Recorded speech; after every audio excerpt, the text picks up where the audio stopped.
Kulikayo mu kumulamoko tukyagenda maaso n'amalala. President Yoweri Museveni ayaniriza abakiise b'amawanga mukaaga bayite ba ambassadors. Bano bamukwasiza ebimwogerako ne boogera ku nsonga ez'enjawulo n'enkolagana y'amawanga gaabwe ne Uganda. Omukulembeze w'eggwanga lino Yoweri Kaguta Museveni afunye ebiwandiiko by'abakiise b'amawanga ag'enjawulo mukaaga bayite ba ambassadors abasindikiddwa okuweereza mu Uganda. Asoose kufuna biwandiiko eby'ambasada Muhammad Wizil okuva e Pakistan. Ono Pulezidenti alaze obwetaavu bwa Uganda obw'okunyweza enkolagana wakati w'amawanga gombiriri. Ambasada Muhammad asimye enkolagana eri wakati wa Uganda ne Pakistan. They have just opened 5 new missions in Africa, in Djibouti, Uganda, Rwanda, Ivory Coast and Ghana.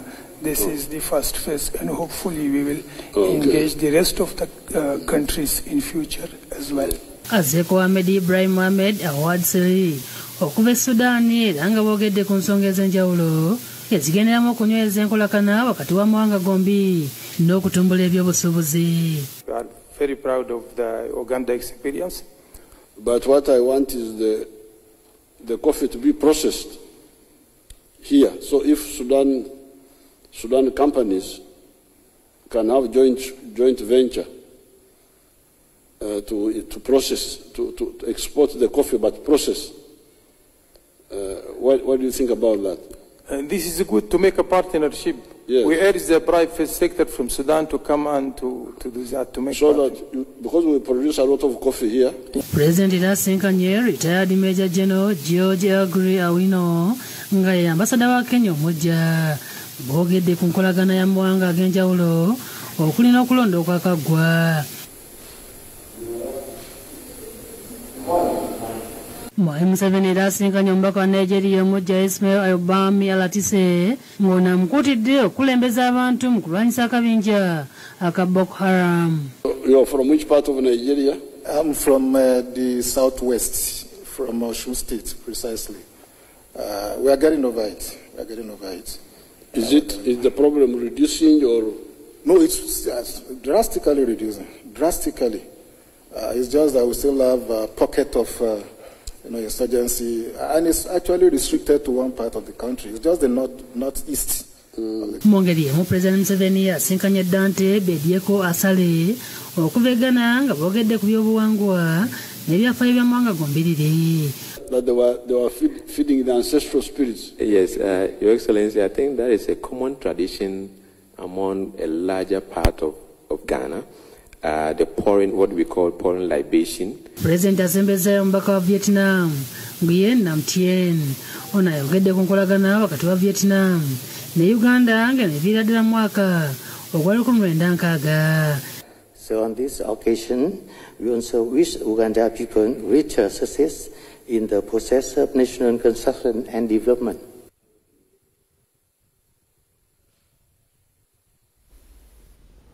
Ate mu malala Gavumenti etandise okwetegereza okuzuula biki ebyabadde mu waragi yaviiriddeko abantu 14 okuva mu bulamu bw'ensi. Ensonga eno mu palamenti ereetedde omubaka wa Arua Central Jackson Atima ng'ono ategeezezza nti famire ezaafiiriddwa abantu zisaanye ziyiriribwe olw'ekitongole kya UNBS okukkiriza kampuni ya Luwiwiri Fruit Factory ekola G5G n'okutunda ebyokunywa ebitali ku mutindo. My prayer is government should support those families that have lost their dear ones and support those over 20 admitted in Arua Regional Referral Hospital. Ono asabye aba UNBS okussa ekitebe mu West Nile balondole ebintu ebitali ku mutindo ebiri katale. A regional office be opened immediately in West Nile region so that this will protect and avert the challenges of losing lives the same way it has happened in West Nile. And I don't know if it is waragi, if it is poison, if it is alcohol, but I want to table it for Parliament to examine. Kyokka omubaka wa munisipali y'Ekira Ibrahim Semujunganda amujjukiza ng'amateeka agafuga ababaka bwe gatabakiriza kumala galeeta bintu mu ngeri bw'eti. Our rules are very clear. Even carrying into Parliament simple things like newspapers are not permitted. Then you give it sergeant at arms to get out of the chambers. for proper handling and passing on to the relevant authorities. Minister Omubezi ow'amakolero David Bahati ategeeza Palamenti nti bamaze dda okufuna sampo ey'ebyokunywa bino okuzuula ekituufu ekyabaddemu. And the police has swung into action. We have arrested those, according to the report we have, those that were manufacturing this dangerous waragi, and the factory they had has been closed. And we are working with the police in Arua to carry out further investigations. Agamba nti gavumenti eri mu kumaliriza okuleeta ebbaga eriyamba abakozesa ebintu liyite Consumers Protection Bill okutaasa abantu ku bintu ebitali ku mutindo. Obed Lutale ne Rachel Nakasi be bakusakidde eggulire lino ku lwa Bukedde TV. Ate ye Nakuya Reste yafuna ensigo y'entangawuzi okuva mu NAADS ajulira engeri gye zaamuyamba okusitula enyigiza ye ey'amaka. Ono omutuuze w'Ebutambala yatandika ng'apangisa w'akolera kati yagula ettaka erirye ku bubwe. Ensigo mu gataliiko nfuufu.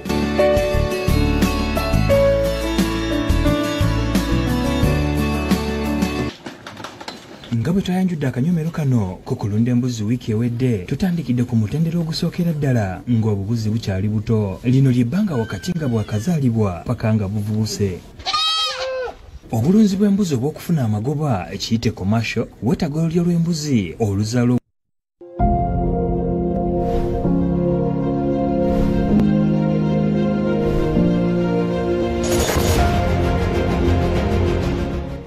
Oluvannyuma lw'abalimisa aba disitulikiti okukyalira Nakuya Resti omutuuze ku kyalo Nseenene ekisangibwa mu disitulikiti y'e Butambala yafuna ensigo ez'entangawuzi okuva mu NAADS mu mwaka gwa 2020. Nali era ndi wano Enseenene nenfuna abasomesa baali bajja basomesa nju ku nju nga batusomesa batugamba nti bakitongole kya NAADS. Gavumenti ebatumye basitula abantu mu byenkulaakulana. N'atugamba nti bwe mubanga mutegese bulungi obulime NAADS esobola okubayamba nebawa entangawuzi. Wano ewaffe ensawo yatuwa 3 ne tuzisiga. Obugazi bw'ettaka bwe twazirimako bwali nga tebuwera bulungi afiyiika kwe twazirima ne tujjamu ensawo zaali 3. Era ng'annyonnyola engeri gye zimuyambyemu okwekulaakulanya ng'omukyala na biki byazifunyeemu. Twatundako ensawo 2 ne tufunamu miliyoni zaali 3 nga twagala tunoonye ensawo ziri 10 ze tuleseewo tufune ekifo twongere tukole ki tugaziye. Twafuna ettaka ly'omuntu n'atupangisa. Sizoni emu yagitusaba $7,000 ne tugulako obukuta n'eddagala n'abatuyambako okukola ki okulima. Zavaamu bulungi kubanga twali tumaze okufuna obusobozi eri gye twatandikira ne NAADS twajjamu ensawo zaali 10. Mu nsawo ziri 10 ze twalekawo twazitundira ku $15,000 twafuna obukadde 15. Nze ekirooto kyange n'ekigendererwa kyange nali njagala gaziwa kugula wenkola ki wenkolera. Era bwe namala okufuna sente ezo nagulamu yiikeemu ne disimola ameka 5. Ekyo nkyenyumiriza nkifunye mu ntangawuzi nti nsobola ozitunda omulundi gumu ensawo 10 nenkwata lumu sente zange nengenda nkola ekibadde kya nnema nga sirima ntangawuzi. Ka bizinesi ke nasobola okukolamu eddagala ly'ebirime nenkateerawo omwana n'abanga naye afunye ekyokukola nga kivudde ate mu ntangawuzi. Nemba nga nsobodde n'okuweererako abaana okubatwala mu ssomero. Je nali sisobola kuteeka mu kisulo eyavangadde kati ate ne mussa muki nemba nga mutadde mu kisulo. Kati obulamu bwange bweyongeddeko okuba obulungi okusinga luli nga sinafuna ntangawuzi. Kuba NAADS yansanga ng'amaka gange gali mu mbeera mbi naye kati esobodde okunsitula n'enjija mu mbeera embi ne famire yange nebanga nsobodde oba nali sisobola kugula ttaka kati nsobodde oddigula. Nali sisobola kuweerera abaana kati nsobola obbaweerera. N'olw'ensonga eyo neebaza NAADS n'abakozi abagirimu era ne neebaze wamu ne gavumenti yaffe.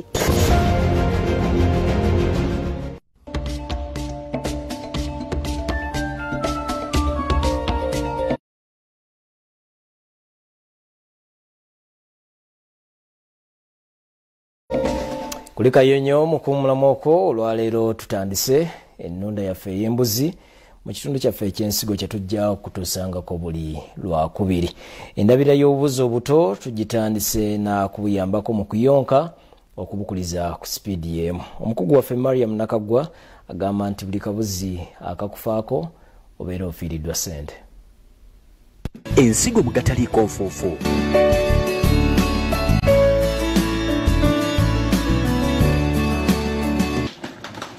Nga bwe twayanjudde akanyomero kano ku kulunda embuzi wiiki ewedde tutandikidde ku mutendera ogusookera ddala ng'obubuzi bukyali buto. Lino ly'ebbanga wakati nga bwakazaalibwa paka nga buvubuse. Obulunzi bw'embuzi obw'okufuna amagoba ekiyite commercial wetaaga olulyo lw'embuzi oluzaala obwana waakiri bubi. Kuba kiba kitegeeza nti bali baganda baako abanene nga bwe bazaalibwa bajja kayonkerera.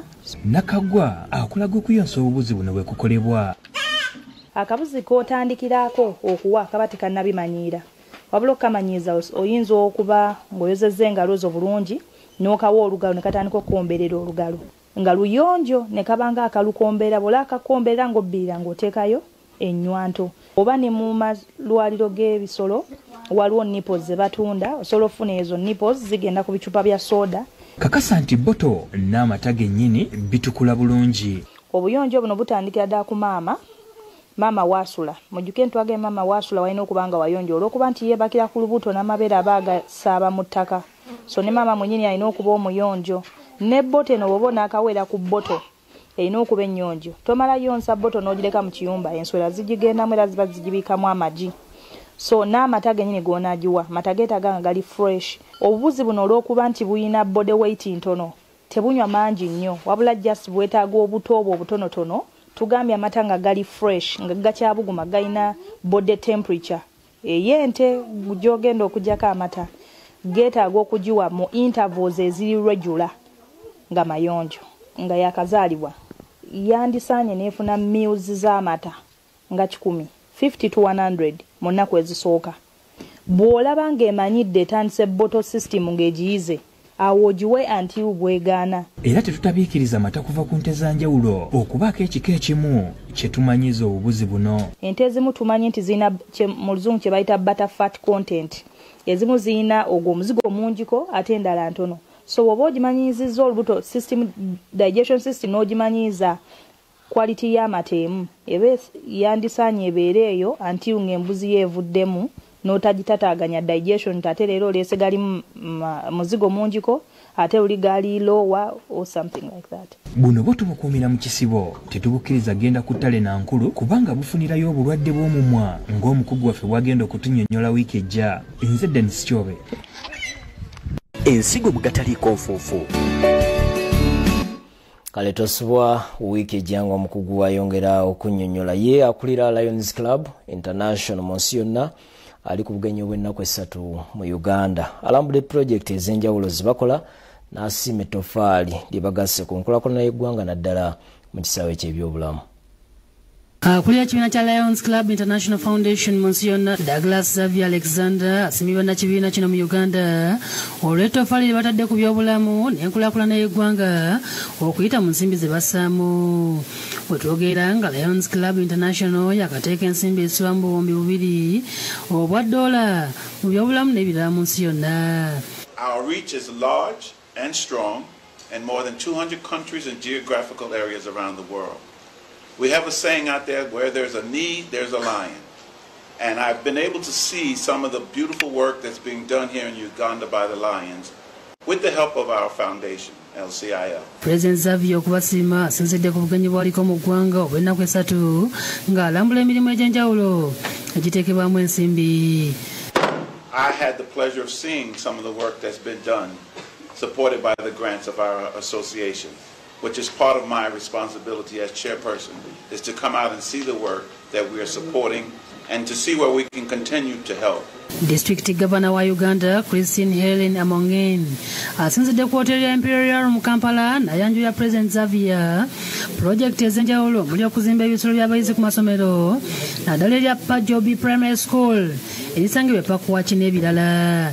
It provides grant funding to support communities to do compassionate works of lions empowering their services and addressing the needs of their communities. Amyuka akulira kampuni ya Vision Group Javezi Ndianabo ategeeza ng'okukyala kwa President Xavier timukisa munene eri gye bali. Mu bimu byalabyeko tubadde Ensambya association yaffe waliwo ensimbi ze yawadde ku hospital ku ddwaliro ery'Ensambya nga waliwo clinic ey'amaaso. So we want to sensitize the public, and then for those that filter through, then they will be cared for here. There's a huge project or a huge hospital that most of you will know, Mengo Hospital. It has a huge eye department. Jovan Chibidige, yakusakidde eggulire no ku Bukedde TV. Ewawateye Jeno Katumba yingidde mu nsonga z'abatuuze b'Enyenga mu buyikwe abagaanyi gavumenti okukola oluguudo nga tebaliyiriddwa. Olukiiko lwetabyemu n'abakulembeze ne bakkaanya okuliyirira abanaakosebwa wabula gw'omulimu ogw'okukola oluguudo gutandike. Oluguudo luliko embeteza lwe luva e Kafunta okutuuka mu kifo eky'amakolero ekya MMP Industrial Park ebuwampa mu Nnyenga nga lwasubizibwa President Museveni bwe yali aggulawo ekifo ky'amakolero kino gye buvuddeko. Minisitule y'ebyenguudo yaweebwa omulimu gw'okukola oluguudo luno oluweza kilomita 6.6 nga lwa appointment obuwumbi 299 kyokka mu kutandika omulimu abatuuze abamu n'abakulembeze basimbira enteekateeka enekuule kuba tebannaliyirirwa ekyaviirako omulimu okuyimirizibwa. Makeno giraba abakulu abatugamba mbwero liiso ero liba liiso lya luguudo. Mu lukiiko minisita w'ebyenguudo n'emirimu Edward Katumba wamala lwakubye buwampa abatuuze bamubuulidde ebintu byabwe ebigenda okwonoonebwa. Kati nga wali ewange eno ye jokoni basimba wana akati ekifo kiri public nabo bennyini ab'enguudo bakyeyambisa n'omwana wattu. Oluguudo lutandise okulimibwa. Tetunafunako mawulire gatuyita, tetunafunako tuddawa, kyokka tulembekerawo. Oluguudo olutwaliramu bakadde baffe abaziikibwa mu 5. RDC w'ebuyikwe Hajat Hawandege abatuuze bamutabukidde ne bamulemesa okwogera bw'abadde agezaako okutegeeza minisita nga bwe watali bintu byabwe bigenda kwonoonebwa. Luveeyo ludde mu luguudo nga bulubadde. Mu lukiiko lunabamu ku batuuze n'omubaka wa Njeru municipality Jimmy Lwanga balopedde Jeno Wamala abantu ababatiisatiisa okutwala ettaka lyabwe nga baliyisaamu oluguudo ku lyanyi ly'emmondo. Baatiisibwatiisibwa abantu ab'enjawulo ne babagamba oba mwagala oba temwagala oluguudo luno tujja tuzimbira ku mmondo. Bajje bayimirire wano. Owekitiibwa meya waffe Yasini Kyaze yayogera. Mu kukakanya abatuuze minisita omubeezi mu ofiisi y'omumyuka wa pulezidenti Diana Mutasingwa basabye okubeera abakakamu kuba enkulaakulana eze mu kitundu yakuyamba bo. Bwe tufuna enguudo tufuna enkulaakulana tufuna n'ettaka lyaffe ebbeeyi ekola ki edda waggulu. Jeno Wamala agezezzaako okumatiza abatuuze nga gavumenti bwetagenda kubaliyirira ekintu kye baganya okutuusa lwapondo senakkiriza okuliyirira abaana abakoseddwa. Mwaliruddawa okutulaga nti mmwe bakama baffe mwakola kikyamu ate temwatugamba obutamanya tteeka tetukuggyako musango. Saba wali waddembe okutunoonya gye tuli n'ogamba anowoziiyo wa Omulimu gwaffe gwali gwa kuvuba mwatukobayo amaato mwagamenya abalenzi ne batunda ebyabwe ne bajja bakola okuloti bwabwe. Kakati abaana bazimbye obuyumba bwabwe ojja otwale kabwere. Agamba batekiniko bange baddemu batunulire eriya eyo entono eyinza okwetaaga compensation kubanga siyinza kusasula ssente yadde nusu nga si chief government ki twalimu. But when atuukira Honorable Minister Katumba Wamala n'agamba ensonga z'enguudo mu Bukedde district tugenda kukola ekisoboka okulaba nga tubakolera enguudo. Ivan Lubega yakusakidde eggulire lino ku lwa Bukedde TV.